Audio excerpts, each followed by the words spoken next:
Hi అండి, అందరికీ నమస్కారం. చాలా రోజులైంది మనం కలుసుకొని.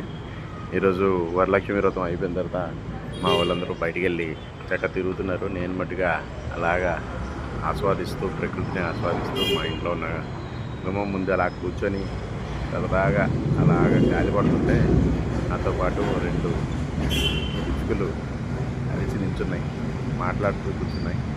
ఈ ధాన్యంతో చేసిన గుడ్లు మొన్న వైజాగ్ నుంచి రిటర్న్ వస్తున్నప్పుడు రాజమండ్రిలో నేను తీసుకున్నాను. అవి కట్టాను. ఇన్ని రోజుల తర్వాత అవి భయపడకుండా వచ్చి తింటున్నాయి. 10 రోజులు పట్టిందండి, కానీ ఇప్పుడు కూడా నాతోనే ఉన్నాయి, చూస్తున్నాయి కూడాను. భలే ఆనందంగా ఉంది వాటితోని. అవి అలా తింటుంటాయి. మీరు కూడాను పిచ్చుకలు తగ్గిపోతున్నాయండి. మనం పొల్యూషన్ చేయడం వల్ల, ఈ రేడియేషన్ వల్ల వాటిని రక్షించుకోవడం కోసం అనేటివి కడుతూ ఉంటే అవి కూడా ఆహారం ఎక్కువ దూరం ఎత్తుకోకుండా మన చుట్టూ ఉంటాయి.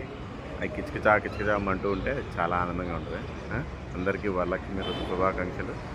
మీరు కూడాను ఇలాంటివి ఏమైనా ఉంటే చేసి వీడియోని అప్లోడ్ చేయండి.